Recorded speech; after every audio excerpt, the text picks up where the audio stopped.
All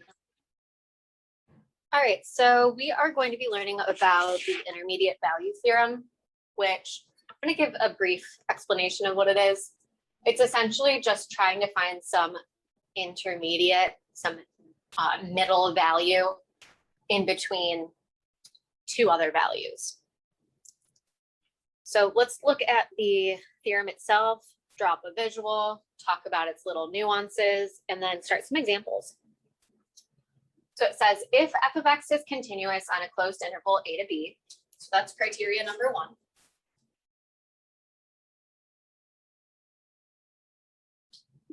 And f of a does not equal f of b, so that's saying that the outputs of the endpoints are not equal. Then for every m between f of a and f of b, so for every output that you want between those two endpoints, there exists at least one value c within that interval, such that f of c equals m. So when we're actually writing up our proofs using the intermediate value theorem, we're going to kind of lump this and this as the second criteria. We'll put it together, but I'll show you how we do that later. So let's get a visual of this going, because this sounds pretty complicated. So we have some interval a to b. Maybe this is f of a. Maybe this is f of b. Let me get those coordinates drawn up. Yep.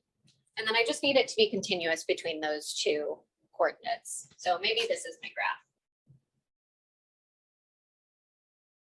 Hold up. Trying to decide. So when I'm looking at this graph, I'm looking at the box that contains the x interval and the output interval. So I'm just going to go ahead and kind of highlight where I'm allowed to look at for this. Ooh, that's bad. Yeah.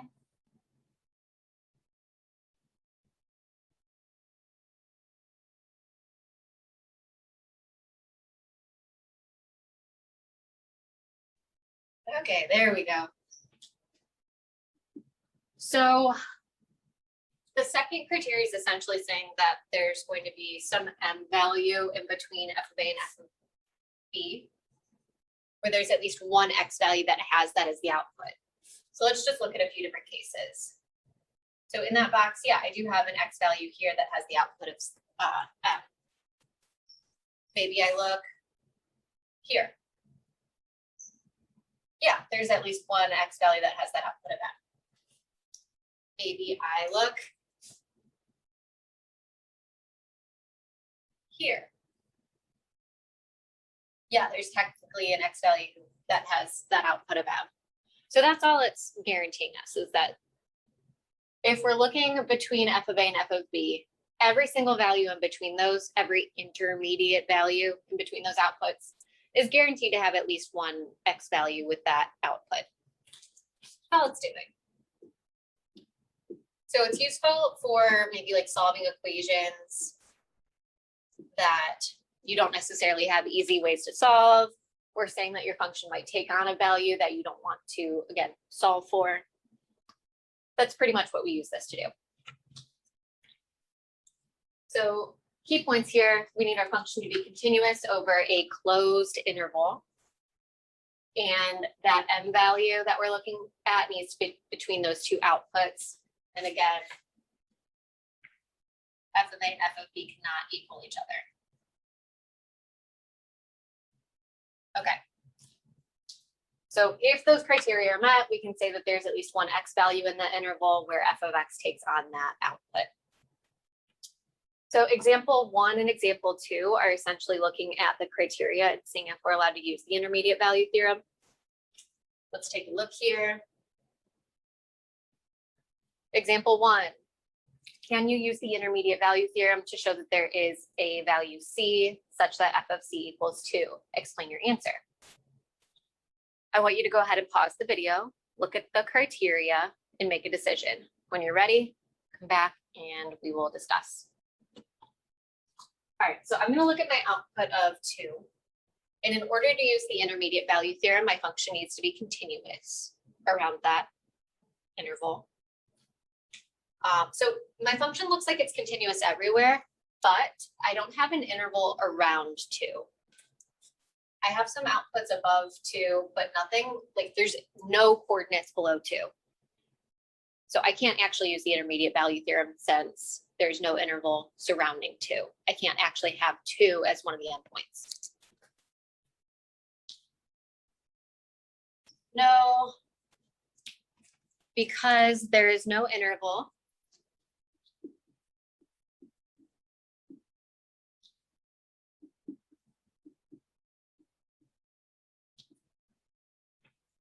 Where 2 is between the outputs of the endpoints.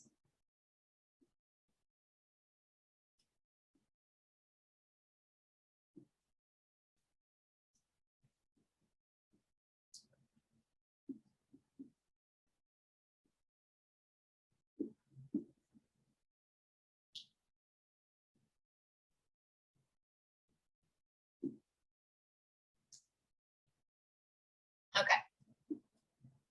Part B, true or false? Since f of x is continuous on the interval 1 to 8, and f of 1 equals 8 and f of 8 equals 8, then using the IVT, we can conclude that there's at least one C value such that f of C equals 4.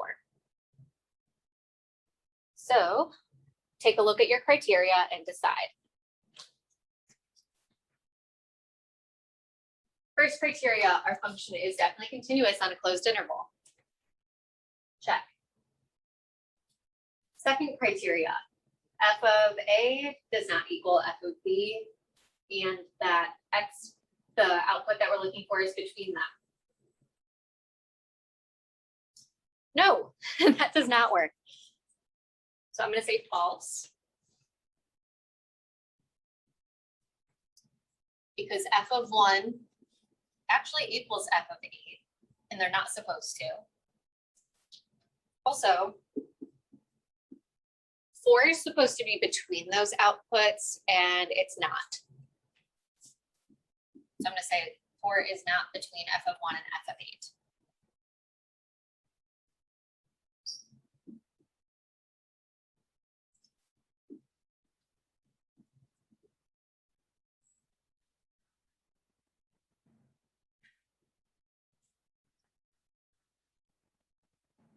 Okay, so now let's go ahead and take a look at example 2.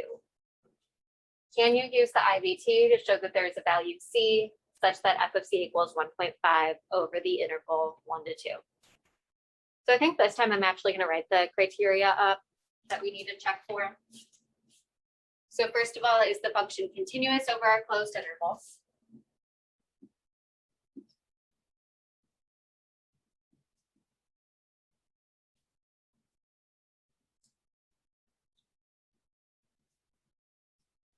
And this is also when I'm going to show you guys how we can combine those two sentences into one. Second criteria. So I want the outputs to not be the same. And then I also want that for that output that we're looking for to be between them. So I am looking to check that 1.5 is between the outputs of f of 1 and f of 2.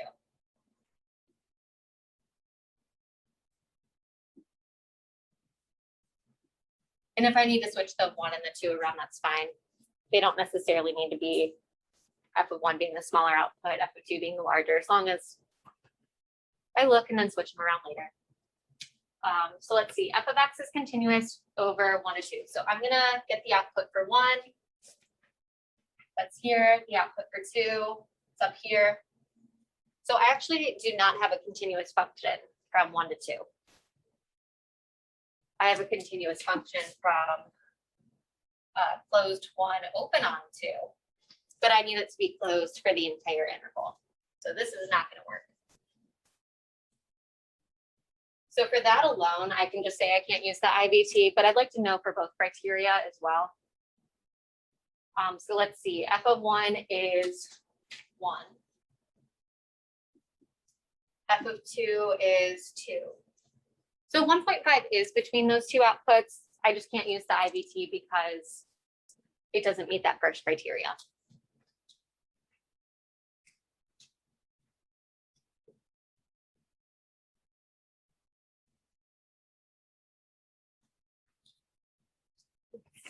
Sorry, just trying to get a little bit more space. So no, because the closed interval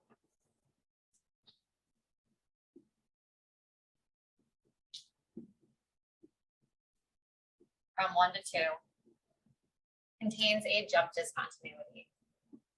Not that it necessarily needs to be a jump discontinuity, it just needs to be any sort of discontinuity for us to not be able to use this. And I'm going to specify that the discontinuity is actually at 2.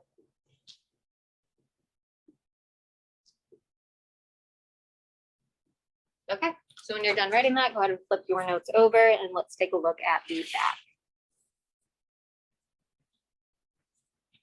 All right, so example 3, example 4, and example 5 are all asking you to do the same thing, just use the intermediate value theorem, but they're all written in a similar but different way. So I'm going to show you how to do 2 of them, and then that will set you up in a good position to try the third one on your own. And you can also figure out the process for how you would go about checking your criteria and deciding on intervals. So let's see. Example 3 says use the intermediate value theorem to prove that the equation sine of x equals 0.3 has at least one solution. So basically, we're looking at this function to take on that output at least once. So we need to figure out an interval where that's going to happen. Without even graphing it right now, I know that if I go from 0 to pi over 2 for sine of 0 is 0, sine of pi over 2 is 1. I know that 0.3 is between those, but I'm going to go ahead and graph it anyway, just so we can take a look at that.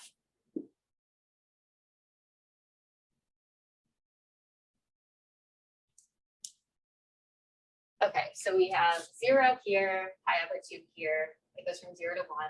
I'm going to just graph that very first hill.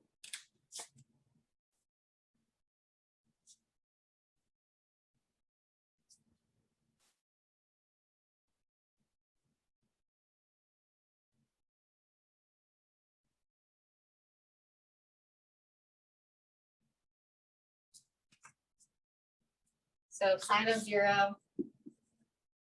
equals 0, sine of pi over 2 equals 1, and 0.3 is between those.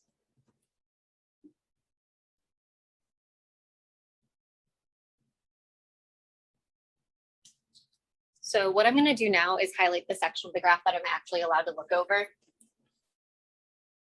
So the outputs are between 0 and 1. The interval I'm looking at is from 0 to pi over 2. So this is the section of the graph that we are looking to have at least one solution, or at least one output of 0.3, which it does. 0.3 is roughly right here. So I see for sure that there's one solution. The problem is I don't exactly know that x value, and I'm not interested in knowing what the x value is. I just want to know that it exists. And the intermediate value theorem is what tells me that it exists. So let's go ahead and write up our statement here. Really quick though. All of our theorems are going to be written up similarly. We say basically since your criteria 1,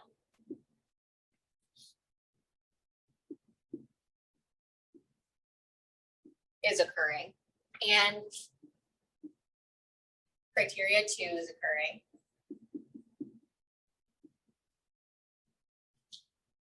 we can conclude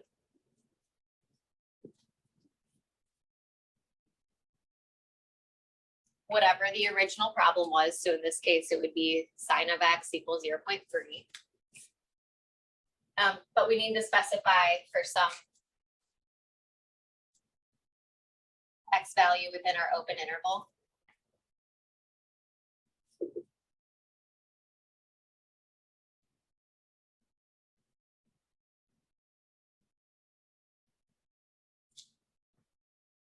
And then we say by the intermediate value theorem.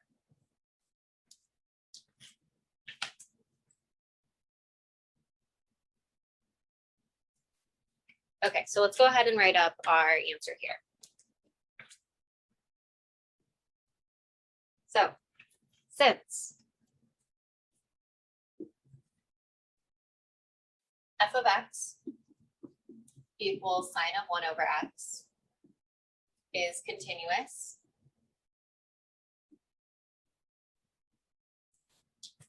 over the closed interval from 0 to pi over 2. And the second criteria deals with that 0.3 being between the outputs of the endpoints. So I'm going to write up that inequality just like we did on the front. So I'll say, if you don't want to write sine of 0, you could just write f of 0 since we defined f already.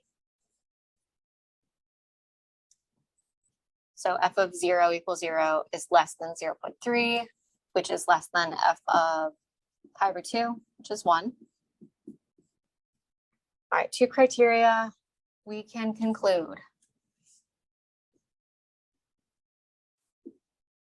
Look at your original problem. We can conclude that sine of x does actually equal 0.3 for some x value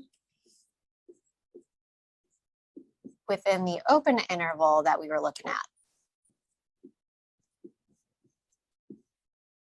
by the intermediate value theorem. Okay, so I want you to go ahead and try to look at an interval for example 4 on your own, but I am going to fully walk us through that one. So basically still watch that, and then you'll do example 5 on your own for homework. I will at the end of the video give some advice on how to tackle that one. Okay, so I'm going to start off just by graphing this function, just because I'm not as familiar with that as I am with the sine of x function.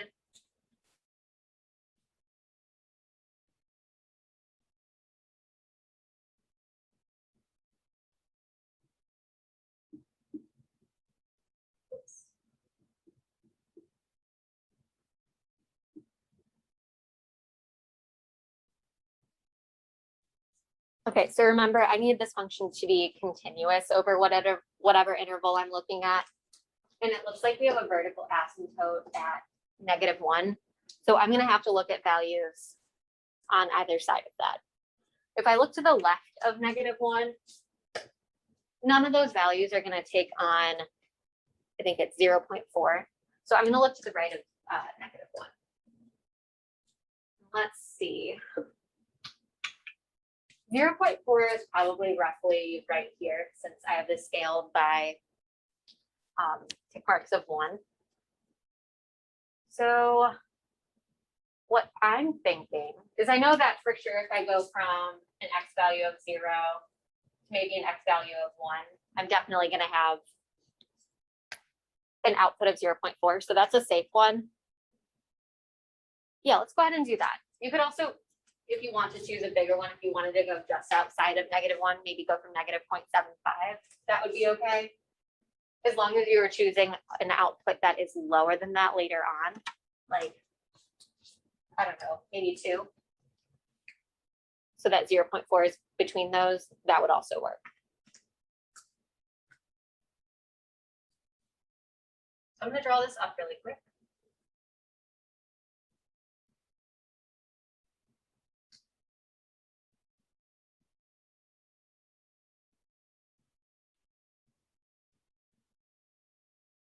.4 is probably right here.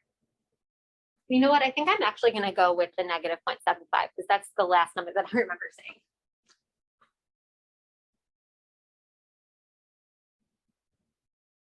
So that's roughly up here. And then I need to find something that's definitely lower than the 0.4. So like I said, I think I'll go with 2 all the way over there. I could always just stop at 0, but I said 2 before. So I'm going to highlight the region that I'm looking at.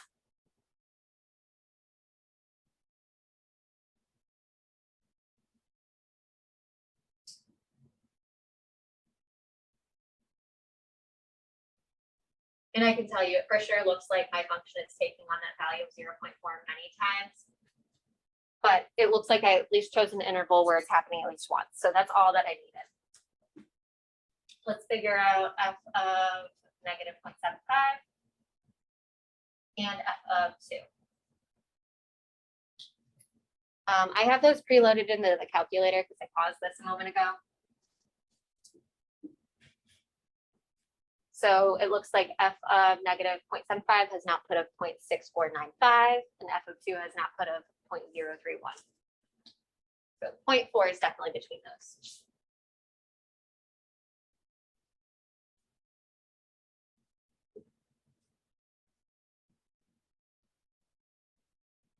That 9, 5, yep.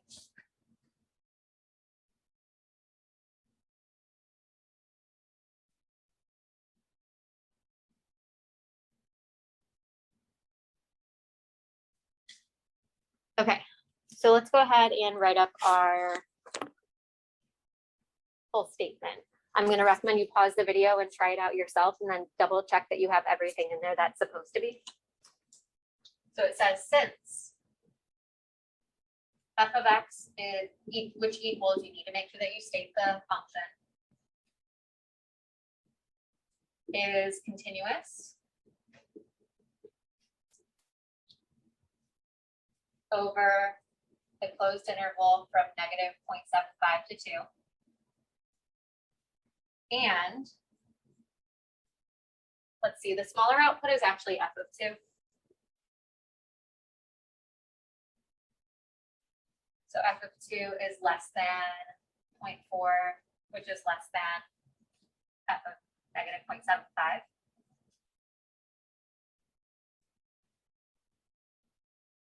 So we have both for our criteria. We can conclude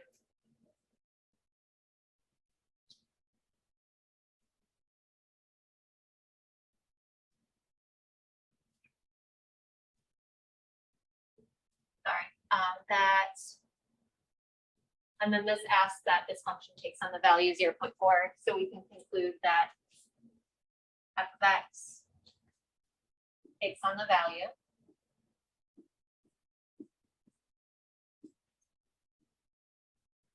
(0.4). Again, make sure you specify where it takes on that value. So it takes on that value 0.4 for some x in our open interval. So negative 0.75 to 2 by the intermediate value theorem.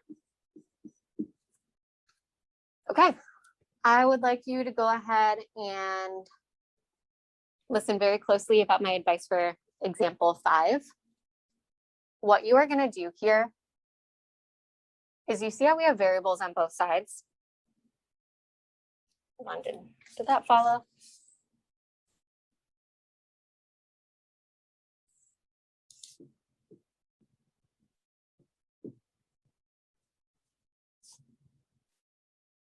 Hold on. I think my video is paused. Let me get that going really quick.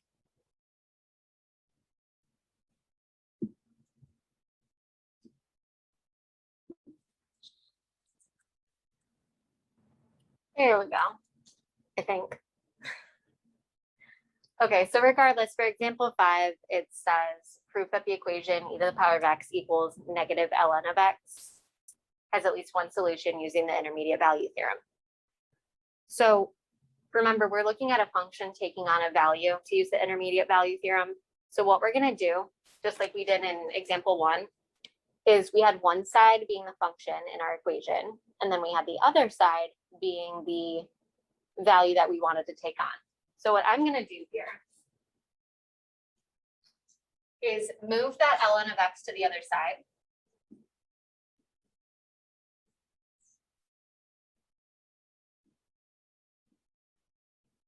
So now we have e to the x plus ln of x equals 0. We can have the e to the x plus ln of x be our function, and we can have 0 be the value that we want that function to take on. So I want you to go ahead and try this example, have it ready for class. This is essentially your homework beyond just taking the notes. So if you have any questions, make sure that you reach out.